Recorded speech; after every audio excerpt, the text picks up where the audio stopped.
Hello and welcome to the Weighing Room podcast, where today we are back with myself, Frankie and Paul to go through 7 live races on ITV on Saturday, with racing from Ascot and York, with the feature being arguably the best Group 1 of the flat season at the moment, with the way it lines up with the King George VI and Queen Elizabeth Stakes. Frankie, nice to have you back, mate. What you been up to? Where you been?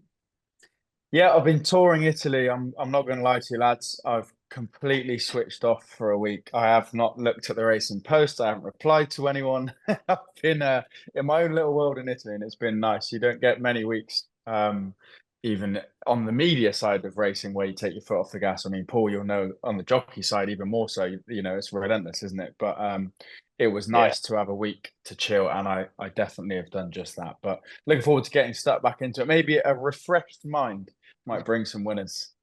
Yeah, it looks like you've had a really good time from your socials, but nice to have you back this week. Paul, obviously it was just us two last week. It was tough going, but we did manage to find some winners, didn't we? But this King George looks a cracker, doesn't it?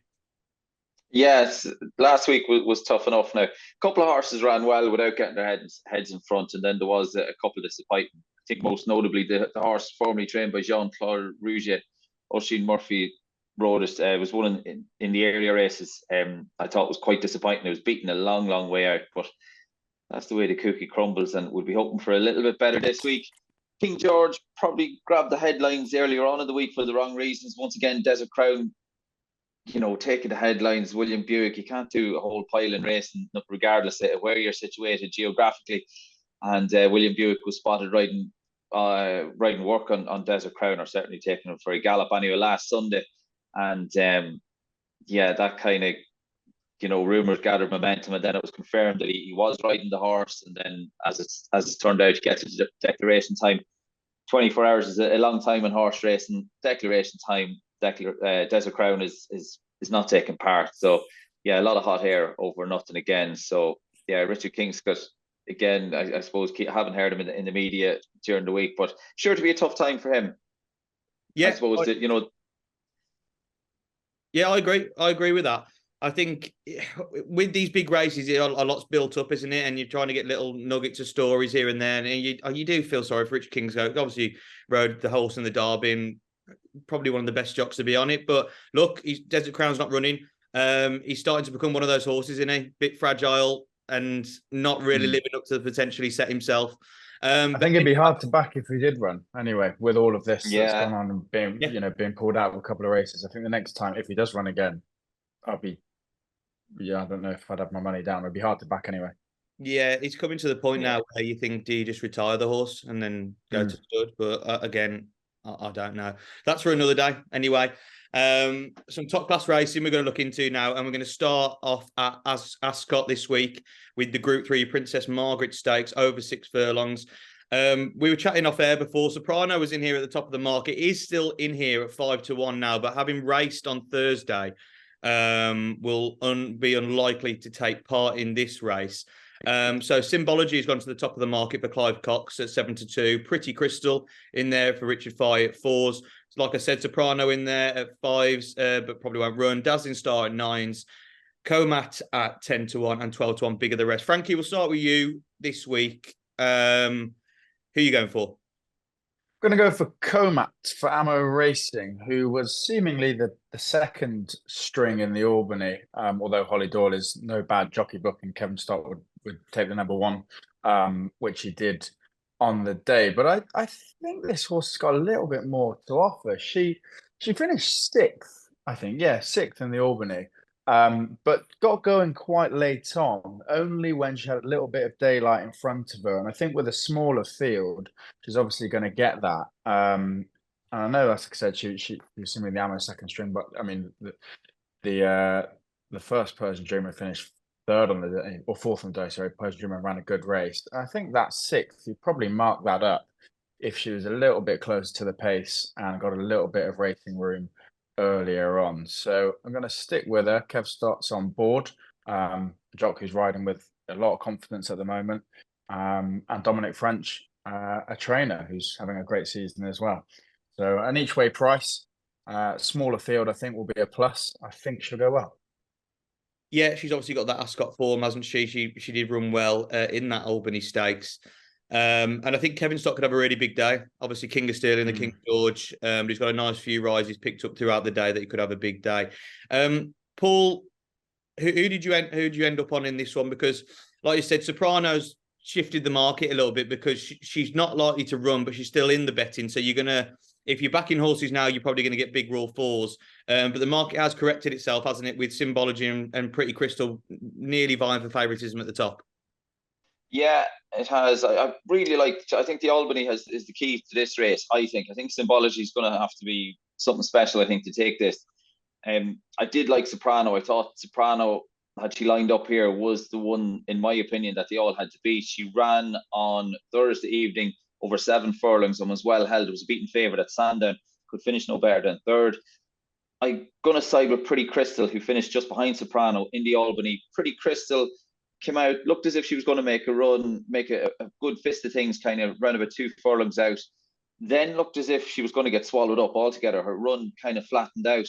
But she did stay rightly. She stayed on rightly to the line, and it looked as if Soprano was going to put quite a bit of daylight between herself and Pretty Crystal. That didn't happen. I was quite impressed at how Pretty Crystal stayed to the line. And I do think she should be, as the betting reflects, should be thereabouts. Oshino rides for Richard Fahey, and yeah, Pretty Crystal currently top priced at 4-1. Yeah, the Albany could be the race to follow in this, but I'm going against that. And I think Symbology could be very, very smart, actually, for Clive Cox. Sin just once today when winning well at York. York's a very tough track, especially on debut, over 6 furlongs.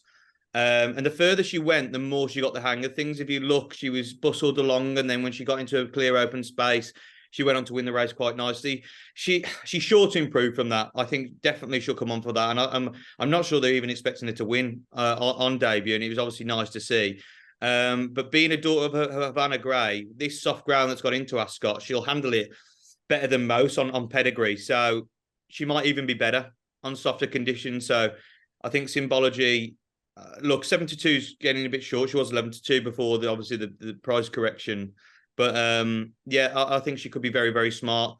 Clive Cox very good with his sprinters. So yeah, I'll stick with Symbology in the Open. It's a tough one, isn't it? Because we don't know all that much about them. We've seen them run like it, obviously in the Albany, and that could some in the Albany, that could be the key to this race. But we'll have to see what happens. It's always a tough one with 2-year-olds. So we'll see how we go. Right, moving over to York for their first event of the afternoon on ITV, and it is the quirky Sky Bet Jump Jockeys none-thought handicap over 5 furlong. Paul, did you ever thought that during your time that you get involved in this, or was that not about then? No, it wasn't about. There was a couple of them. They're only kind of starting out back then. The flat racing for the jump spies. I had a number of rides, small number of rides on the flat. Had a couple of spins around both courses at Newmarket. Had a spin round one of the tracks. I think it was the Rowley Mile course for Terry Warner back in the day and Robert Cowell. So a good agent back then. I wasn't very good on the flat. As limited ability I had over jumps, I had less on the flat. Didn't mind riding work. Had a few summers riding out for Mark Johnson, and that was great. Got to sit on some machines there, but on the track it was. I remember driving to Beverly. I was based with Tom George at the time, and I drove to Beverly to ride. I was based in Stroud. Drove up to Beverly in a 1.1 Fiat Punto. I'd say it took me to go. Say that's hard. I say that's harder work than riding the race, isn't it? It was tough. It was the guts of 5 hours, I'd say, to get there. I'd sit in the sauna. I'd lose 2 or 3 pounds when I got there. It was a 5 furlong sprint. I think the race was over before I knew what happened. Needless to say, the horse didn't get no better than mid division. And then back in the Punto. I was an amateur at the time, so I didn't get anything for riding the horse, and yeah, it was a long drive home on an empty stomach, dehydrated for nothing. So I think that was possibly my first ride on the flat. At the time, I was going well. I was an amateur at the time. I was going well over jumps. I'd ridden a few winners kind of within the few weeks around that, but yeah, geez, it was the guts of I'd say an 8 or 9 hour round trip for a 5 furlong sprint. Sorry, all good memories. Yes, for nothing in the end. That's one that sticks out for the wrong reasons now. But sure, look, yeah, that was it. Yeah, so not a race that I'd be getting heavily involved with from a betting perspective, you know, the lads would treat it as a bit of fun. They would want to be getting one up on each other. You know, you get that competitive nature. You know yourself. And what I've gone with a sound reason. Brian Hughes had a good spell on the flat. Started his career off with Kevin Prendergast in Ireland. Well capable on the flat. Would have a similar style to that of the flat jocks. Sound reason. Where's the blinkers here? Has been pretty consistent. Was a good winner over the 5 furlongs at Beverley last time out, albeit that was on good to firm ground. Going here is going to be testing enough. Now, Sound Reason hasn't won on honest, and I think worse than good to soft, but has finished placed in the past on soft ground. And I think off a mark of handicap mark 79 should be competitive. Sound Reason has won off a mark as high as 81. As the right man on board, I think of Brian Hughes, trained by Kevin Ryan. Sound Reason for me. Yeah, one of the more likely winners, definitely. Obviously, Brian Hughes, everyone knows his credentials.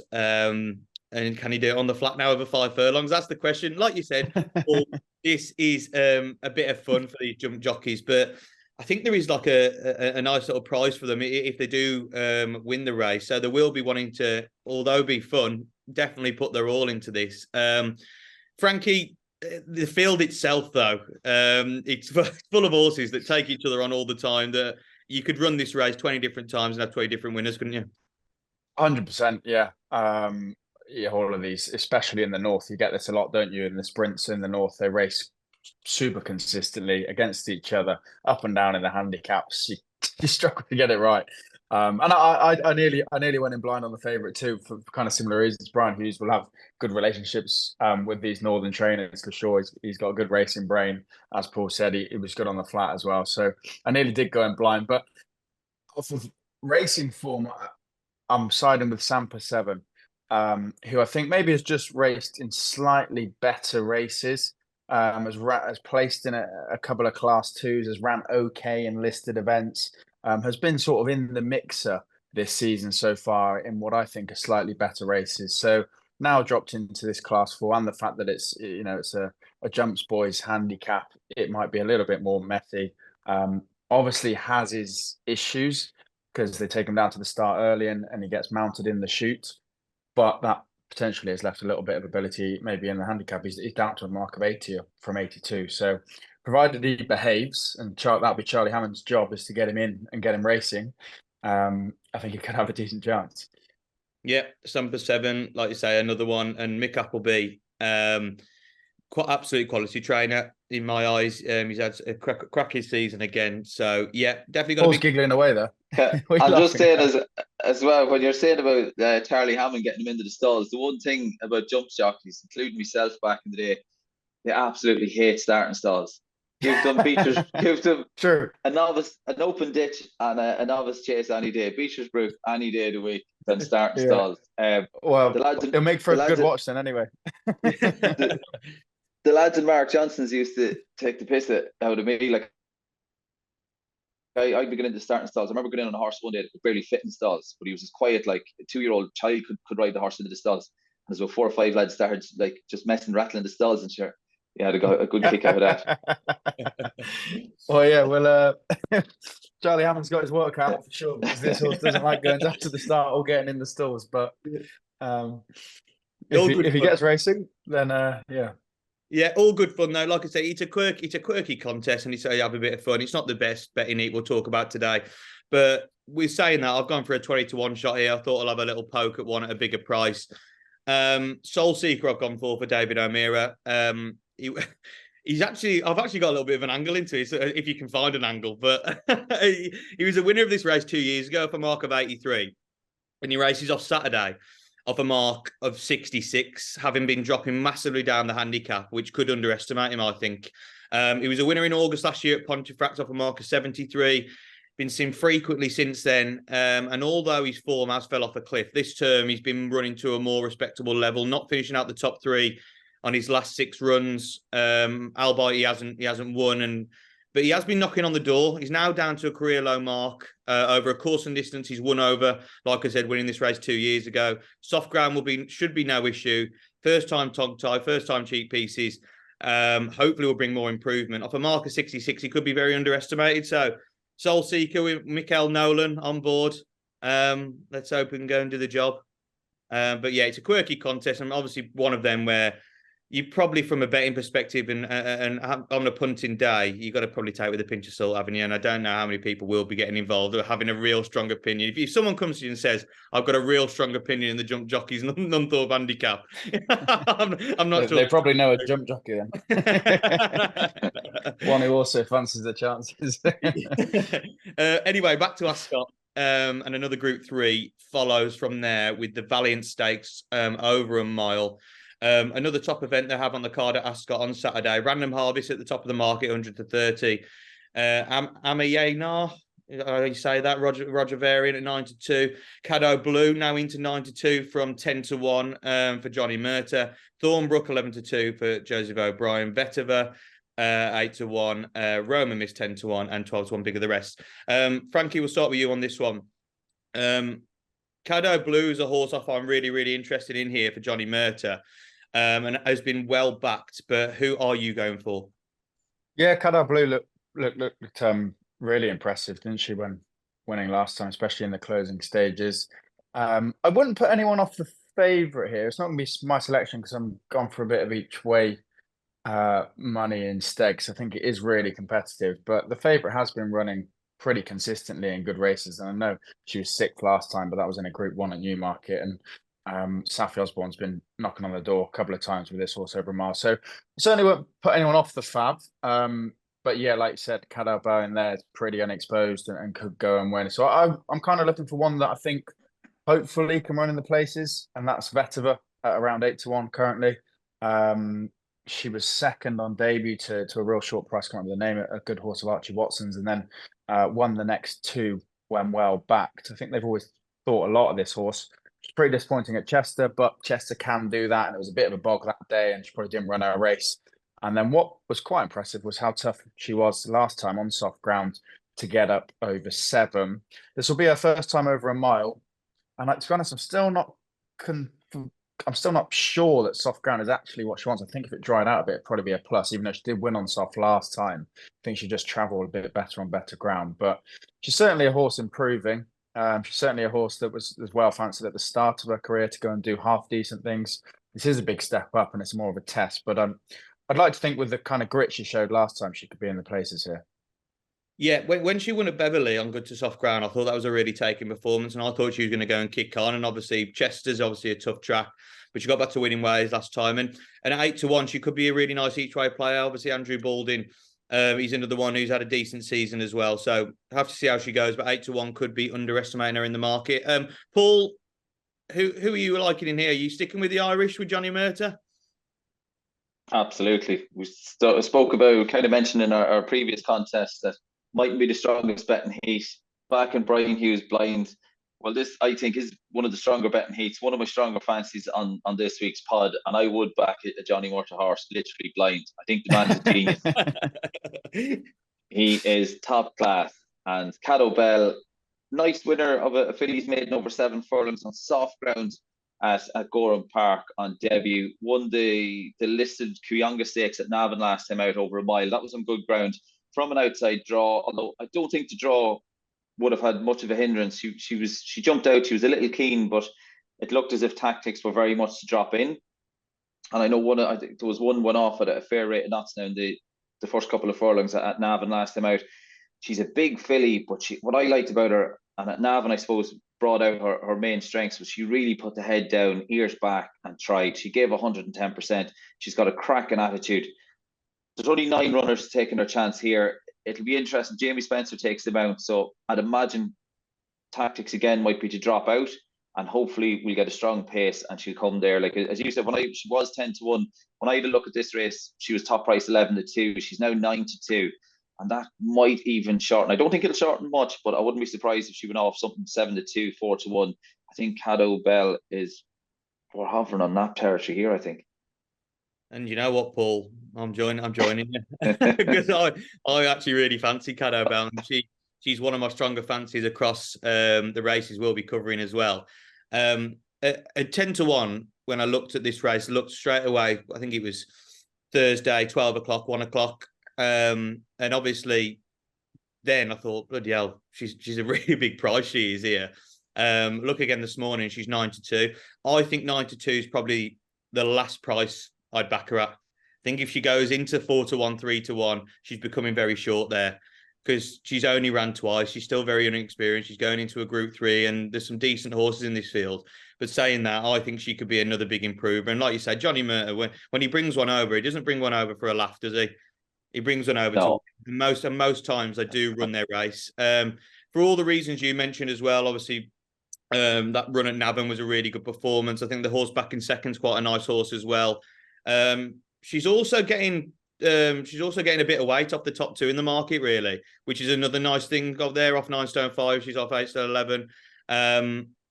That's another thing that twisted me arm with her. I think Caddo Bell, I think she could be a really nice horse. Obviously, Jamie Spencer, you see it as a jockey booking, you probably know how the horse is going to be ridden. But yeah, she's very, very interesting. And I think she's got a really, really big chance at 9-2. I think she had an even better chance at 10-1. That's how weird it is, because when the price is that big, I couldn't believe it. But yeah, been backed heavily. Like you said, Paul, I think she could keep getting back throughout the afternoon. And we'll have to see how it goes. But I think she's got a really, really big chance here. Another tricky event we're going to have a look at then from York this time is the Sky Bet Dash Handicap over 6 furlongs. Always a tricky punting event, Paul. You can start us off with this race. Who are you going for? I'm with Lethal Levi, who I think boasts the best form, the most consistent form in the race. He's been competing and competitive at this level, has been second in the past. He was second there, I think, 3 starts back. That was at York back on the 17th of May in a similar event. Was third of 9 over the 6 furlongs at Newcastle last time out. That was back on the 1st of July. Possibly should have a couple of more ones next to his name. And I think ought to be competitive here. Yards in good form. Carlbuck's team are flying. Clifford Lee takes the mount. A horse I do like, I tried to make a case for, was the Green Man at a bit of a price. Has been pretty consistent, but I do think a couple of wins in Class 4 handicaps and what have you. Danny Muscat takes the mount for Joseph Parr. I think the Green Man could run well at a price without getting his head in front. I think he might just come up short at this level. And the one I think that'll have too much is the Carlbuck trained Lethal Levi. Yeah, Carl Burke can't stop putting in winners, can he? And Lethal Levi is one of the more solid selections in here. Frankie, you on the same thought process as Paul? I am, yeah. Same sort of reasons. He's really consistent handicapper over 6. And like Paul said, you probably would want a couple more ones next to his name, but he has won races at this level. He's placed in plenty at this level. He's off a mark of 99, which is one below his career highest. And I think you could probably give him more credit than this season shows, with 2 seemingly poor performances. But the first was on debut. The second was that good second that Paul mentioned behind Bielsa at York, which was in a good handicap. And that's a really good performance. And then at Ascot, the Royal Meeting, he was badly hampered, which kind of ruined his race, and did actually end up finishing fairly strongly anyway. So I think, although the form off of 4 races doesn't read brilliantly, I think you can make excuses for certainly one. And the other 2 have been great, and a recent all-weather run to come into this fit and well. So yeah, I think he's certainly going to give you a run for your money. Lethal Levi is really consistent, and I know he's near the top of the market in a big handicap, but he can definitely win a race like this. He's shown that he can. Yeah, 15-2, and there'll probably be extra places with some bookmakers for this race as well. He looks a solid each way bet, doesn't he? So I can see your thought process there, lads. I've gone for one at slightly bigger price, 12-1. Lucky Man for Richard Spencer. Last season, he took his form to a new level. He won at Lingfield in March off a mark of 83. And off the back of that, went on to win and place in some really good handicaps at Chester, York, Ascot and Ayr, on a mixture of good and soft ground, with his place at Ayr coming in the 24 runner Ayr Gold Cup, which is always a competitive event. His York record absolutely speaks for himself as well. From last season, finishing second in June in a 19 runner handicap, then finishing second in this event last year off a mark of 89. He was then seen twice more at the track when getting back to winning ways over course and distance off a mark of 91. And then in October, off a career high mark of 96 to finish a good 5th of 19. He's been seen twice this season, starting the term off over course and distance, and he ran no race at all. I don't know the reason for that. But a track he runs well at, he only beat 2 home, and he might have needed the run. There might have been other things going on, but I would put that down to a blip. But then he was seen at Ayr, and he ran a really good. He was last seen in a really good race actually at Ascot to finish 3rd behind a well handicapped horse in Popmaster. He's running off a mark of 93 here, which is actually £2, only £2 higher than his last winning mark. I think he can bounce back. Soft ground shouldn't be a problem because he's run on it before. And he absolutely just loves York. Like I just reeled off those stats there about his record at the track. York's a tough place to go, and I think you need horses that have run there frequently, especially in these 6 furlong handicaps that handle the track. And Lucky Man definitely does. He just needs to get back to a bit more of the form he had last season to get involved here. But at 12-1, I'm happy to take that chance. So the Lucky Man in the Dash handicap. Another big handicap we're going to have a look at now from Ascot is the Moe and Chandon International Stakes over 7 furlongs. This is always a seriously competitive event every season. And at the top of the market this year, we currently have Biggles. Obviously, a fan of mine. Me and Paul are real big fans of Biggles. You got the job done last time out. He's top of the market 6-1. Fresh in here at 6-1 for James Fanshawe. Baradar for George Bowie and Kevin Starr at 7-1. Spangled Mac at 10-1. Baffatino 11s. Northern Express 12s. And 14-1. Bigger the rest. Frankie, we'll start with you. It's tricky, but there's a lot of value on offer. So who did you land on? It is, yeah. But like you said, I mean, if you can find an angle with one, you'd be hoping for some each way money. And there's enough runners in here that I'm sure some bookmakers, on a Saturday will be offering extra places. I'm going to go with Ramazan, one who's been steadily progressing through the ranks, has picked up a couple of successes along his way. This season was 3rd at York on his first start of the year over 7. Was 9th in the Britannia at Ascot over the mile, but potentially hit the front a little bit earlier. And Ashinor said that he hung to his left once hitting the front, dropped back to 7 last time at Haydock, and won cozily enough. I think it was actually a really nice ride by Ashinor, just doing enough. So I do still think there's some progression left in this horse, certainly, in these handicap ranks. Has been put up a couple of pounds for that win, but I think that Ramazan should run well again over 7. Certainly a horse improving anyway. Yeah, Ramazan is the horse definitely improving and has got a big chance in this one. Paul, who did you land on in this one? Yeah, I've gone with Frankie and Ramazan. Be tricky enough. I think there should be plenty of pace. There will be plenty of pace, which is what Ramazan needs.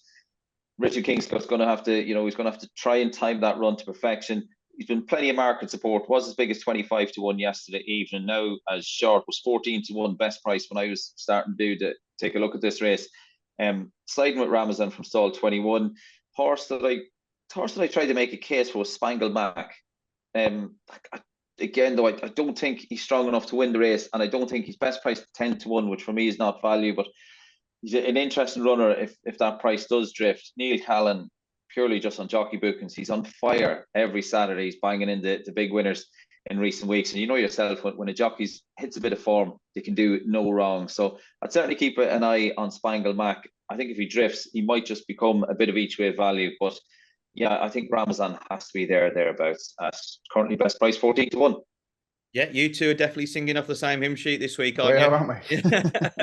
Ramazan, yeah, like you both mentioned, 14-1, big each way chance there. I picked out 2 here. Obviously, a lot of runners. I'm going to Dutch the race, both each way players. The first one at the shorter price of the 2 at 7-1 is Baradar for George Bowie and Kevin Stott. A horse that didn't do a lot really for Johnny Murtagh over in Ireland, but moved to George Bowie in October last year, and he made his debut over 7 furlongs at Doncaster in November on heavy ground. He showed completely different form to his time in Ireland. He went on to win comfortably by over a length. With the heavy ground bringing huge improvement, I think soft ground, heavy ground is his purview. That win came off a mark of 93. Only £4 higher when he went in the Lincoln Handicap at the start of this season on seasonal debut. He ran a really solid effort, finished a good 3rd behind the winner Migration out of 22 runners. Tried at Ascot when next seen in the Victoria Cup over course and distance on soft ground again, off the same mark of 97. He ran another credible race to finish 6th at 22. Last seen at the Royal Meeting, again over the same course and distance. Much quicker ground. He ran no race at all. Quick ground is not for him. He needs juice in the ground. He's been dropped £1 for that run, and getting back to softer conditions at a track we know he runs well at. I thought Baradar was a really, really solid contender each way in this race. One more a bit speculative and a horse that has done my head in for a long, long time. I'm going to give him one last chance is Takarib Bay. for Richard Hannon.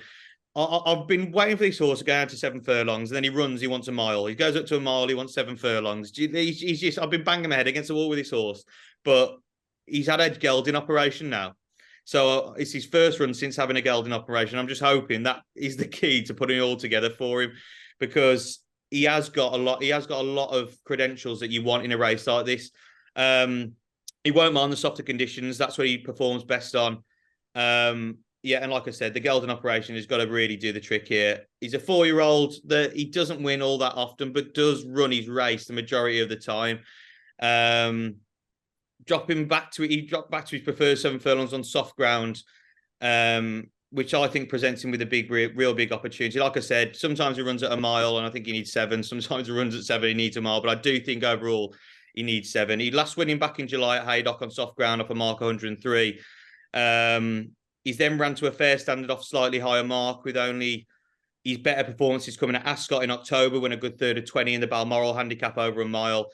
Being tried at a mile on his 3 other starts since. He's always struggled really with the distance. He's run at Doncaster in the listed Doncaster mile, showing he needed to drop back to 7. He got that next time out of Newmarket when £1 lower, getting juice in the ground. He had every chance of going close, but for some reason, he didn't run his race. Maybe that's why they've had the gelding operation. They think, right, that's going to be the trick. Down to a mark of 102. 103 here. 102 days off.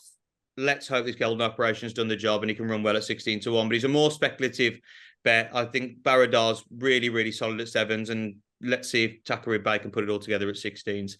The big event of the afternoon from York is the Group 2 York Stakes. The final event we're going to cover from the Knavesmire over 1 mile 2. At the top of the market, we have My Prospero, who has been chucked into a much easier race than he has been running out of 5-4. Alflaila at 9-2 in there for Owen Burrows. Royal Champion 9-2. Mashore at 11-2 for that man, Johnny Murta. And Check and Challenge, the outsider, at 12-1. Paul, are you sticking by your boy? I'm sticking with Johnny. I'm sticking with Mashore. My Prospero, I love a William Haggis horse, and 5-4 could look a massive price come Saturday afternoon. But I was really taken by Mashore's victory in that Group 3 at the Curragh last time out. Was quick away from the gates, popped out and made all. I thought has really turned the corner in his last 3 starts. Won't be inconvenienced by the soft ground. I think it's better. He is better with a little bit of cut in the ground. But like I said, finished off last season. He finished last. I don't think he beat a single rival home in the Duke of Edinburgh last season, and was competitive enough. Finished a bit better than Mid-Div in his first start this season. He's won his last 3. First of them being a handicap. Then he does like to sit forward. He was a good winner without having to make the run, and I think he sat prominent for winning a listed event 2 starts back. And like I said, he was quick out of the gates last time out. Made all in that Group 3 at the Curragh.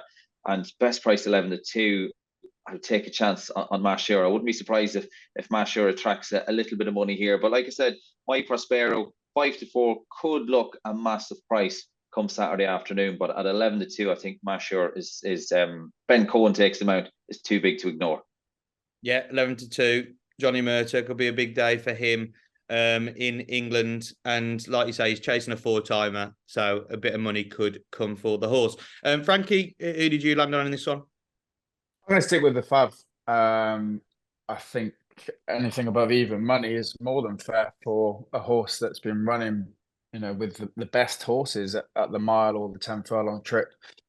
For all that My Prospero's efforts, he is only a listed winner over here, but he's Group 2 winner over in France, and 3rd in the Champion Stakes, 4th in the Lockinge, 4th in the Prince of Wales Stakes, behind all of the best sort of horses. We've seen a couple of these in recent weeks. A horse that has been placing in Group 1s drop into a Group 3 and go and win. And I think My Prospero does go and win. I'd be happy with even money or anything above.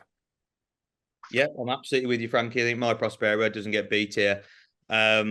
I think what he did last season, especially in the British Champion Stakes, was one hell of a performance, only finishing a half length behind Adio and Baybridge.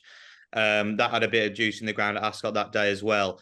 Look, he drops back in grade here, doesn't he? From running in 2 really, really good Group 1s this season. Group 1 Lockinge Stakes and obviously the Prince of Wales. He hasn't ran bad races at all. I think 1 mile 2 was 1 mile 2.5. That's the trip he needs now. He needs a bit further than the mile. Yeah, and for all the reasons you mentioned there, I think My Prospero back into a Group 2 takes all the beating. Tom Marquand on board, he'll chuck the kitchen sink at him. Gets on really, really well with this horse as well. I think 5-4. It was 11-8, now 5-4.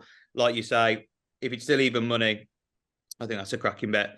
I just think he's the one to beat in this one. So keep it simple with My Prospero. Right then, Ascot's final event on ITV and their feature race of arguably the year, bar obviously the racing at the Royal Meeting, but the Group 1 King George VI and Queen Elizabeth Stakes looks an absolute cracker, lads. This for me is set to be the race of the season. Obviously, it would have been nice if Desert Crown was in there to add a bit more fuel into the race, but what a field we've got and what a race it could be. At the top of the market, we have the Derby winner, August Rodin, 100-30. We have the Derby second and Royal Ascot winner, 4-1, King of Steel. Hookham in there at 9-2 for Owen Burrows. Emily Upjohn at 5-1. Pole Driver, a winner at the Royal Meeting as well, at 15-2. Westover, an Irish Derby winner, at 14-1. Luxembourg, multiple Group 1 winner, at 16-1. Deauville Legend 28. Hamish at 66-1 could be a big price for a bit of each way money with the rain that's falling. Point Lonsdale 100-1. You wouldn't have thought with the way Point Lonsdale started out his career, he'd be 100-1 in a race like this. And Bolshoi Ballet at 150-1, who went off favourite for a Derby back in the day. So it's a field full of talent. Even with the horses at the bigger prices, they've got big credentials. Frankie, who are you making a case for? Cool. Any of them, all of them. This is the race of the season so far for me. I obviously love the Royal Meeting, but it does come, or even Derby weekend and Royal Ascot. It does come with its challenges from a punting perspective, because you haven't always seen the best of horses, have you? They're saving it really for Royal Ascot. Whereas all of these, we have seen them all run probably to their best form, or at least have a crack at the best races, across those sorts of weekends and weeks. And now they're all coming here having shown their cards a little bit more. So we know how good they all are. We know how competitive it is. King of Steel is such a visually striking horse. And when he went and won at Ascot, I kind of had in the back of my mind, I think I'm going to back him wherever he goes next time out. But this is hard enough. So the one I can't get away from is Hookham. Just that performance in the Brigadier Gerard, I think, was something else to scoop past Desert Crown almost. Was so impressive. And it's not just that performance. He's a multiple Group 1 winner. He's won at Ascot multiple times. He's got so much form to his name. And if reproducing that, I think that was a serious performance. So Hookham's going to be the one I side with. You did mention Hamish. I think at 66s, that's really not the worst shout if it rains some more. And, obviously everyone would like to be on, August Rodin and King of Steel and Hookham and those at the top of the market. But I don't think Asheen Murphy would be too discouraged by riding Deauville Legend. I fancied Deauville Legend at the Royal Meeting, and he found a bit of trouble in running. James Ferguson really likes this horse. And I think Deauville Legend could actually run a half decent race here and maybe try and nick a place. But Hookham, if reproducing the Brigadier Gerard, I really don't think there's many horses about that can beat that. Yeah, it's absolutely great race, isn't it? And you've almost got to decide, do you go with the younger, fresher horses or the more experienced ones? And when you come to this race, that's what it's all about. Obviously, they're getting a lot of weight, aren't they? 9 stone 9 compared to what the 8 stone 12. So you've got to make that decision. But Hookham 9-2, I think represents a bit of value. Paul, who are you going with? If this race was run kind of the second week of June and you asked me, I'd have gone with the favourite with August Rodin. If you asked me a couple of weeks after that, I probably would have gone with King of Steel. Taking all the, it's that, like, it's a cracker. We spoke about it at the top of the pod, probably making the headlines for the wrong reasons with Desert Crown and riding arrangements and what have you. But for the right reasons, this is everything. Older horses, young horses, fillies, as it was mentioned during the week. And it's a top class race. This is what we want. And I've gone with Frankie with Hookham. I think just the older horses, I think, will trump the younger ones here. August Rodin probably wasn't as impressive last time out. King of Steel, 4-1, wouldn't put anyone off backing him. Pile Driver as a horse, I think everyone likes. and no one would begrudge from, regardless if you went against him financially, you certainly wouldn't begrudge Piledriver getting his head in front once again for the Muir and Grassic team and PJ McDonald's. Westover as well, Luxembourg, you can make valid cases for the majority of the field, as we mentioned. But I think Hookham has the form in the book, and the older horses against the younger ones. He hasn't been seen since May, since that win in the Brigadier Gerard. Comes here a fresh horse, and at 9-2, I'd be happy to get involved with Hookham for Jim Crowley and Owen Burrows. You mentioned Auguste Rodin, Paul. I don't know about you lads. I'd be scratching my head if he went and won this impressively. I really would. I just can't. I don't know. For all that Aidan O'Brien said, he is one of the best horses, and he went and won the Derby and looked brilliant. But then that performance at the Curragh, if he went and won this and beat this field and proved that he really was the best around at this distance, I would be scratching my head. Yeah, it's a tough one, isn't it? Because obviously at the start of the season, he said, O'Brien, he said this could be the Triple Crown horse, this could be the one. Yeah. Obviously, it didn't go well in the Guineas, but what he did in the Epsom Derby, I thought was unbelievable, really, because it was a really good performance coming out the pack to chin King of Steel. But you're right, that performance in the Irish Derby, he flattered to deceive, didn't it, really? And obviously, shame you had. There's a lot of chat, wasn't there, whether he let Auguste Rodin actually win the race in the end. And I think he probably won fair and square in the end, but it wasn't impressive. So to come here as 130 favourite against all horses in here who are seriously proven, he has got to show it again, hasn't he? And this is where I know it's took for the last race of the pod for us all to agree, but we are, because I'm going with Hookham as well. Because I think, even though King of Steel and Auguste Rodin, they have shown it in big races. They've shown it in big races against their own age, whereas the older horses have been there, done that on multiple occasions in these types of races. So I would always probably go with the older horses and the younger horses in this race, even though they are getting weight. But I think, like you said, you can make a case for lows, but Hookham was the one I came down on. You want to see his record, winning, especially Ascot. He's won the King George the Fifth Stakes as a 3-year-old at Royal Ascot. He's won races like the Group 3 Geoffrey Freer Stakes on 2 occasions, Group 3 Cumberland Lodge Stakes, Group 2 Dubai City of Gold Stakes in Medan, and also won the Group 1 Coronation Stakes. So he's got such a roster. And for a horse that actually has missed some time off the track with little niggles here and there throughout his seasons, when he came back and won the Group 3 Brigadier Gerard Stakes, obviously beating Derby winner Desert Crown, that performance over 1 mile 2 screamed to me he wanted 1 mile 4, go back up in trip to his preferred distance. I think this is his preferred distance. The reason he didn't run in the Hardwick Stakes was because the ground was too quick. Well, that's not going to be an issue on Saturday because he gets juice in the ground. I just think he's a really good horse. And at 9-2, he'll be a little bit fresher than most. Had 65 days off the track since that win at Sandown. You look at Emily Upjohn, she's had 2 runs close together, 21 days off. From Royal Ascot, a lot of these obviously run. Auguste Rodin's 27 days. I just think he's probably the one at 9-2 that he's a little bit of value in the field. His form figures over course and distance, 1-3-1. There isn't many holes in him, really. It's just that when horses have so long off, they put in a good performance. Sometimes they bounce, but because he's been given 65 days, I'm hoping that's not the case. And I'm hoping Jim Crowley rides him accordingly and doesn't find trouble, because it's easy for these races too. All these jockeys want to go and win these big races, so they're going to be trying to pin each other in, bustle each other out the race. I'm just hoping he's a bit more smarter, because if you look in his race in the Brigadier Gerard, he almost got himself, Crowley, in a lot of trouble. When Hookham got out of the situation, he won the race for him, and I'm hoping he can do that again. So, yeah, we're all agreeing on Hookham, 9-2. Like you mentioned, Frankie, I think if he keeps raining, I know he's an older boy now, Hamish, but 66s, I wouldn't be surprised if he could grab a place.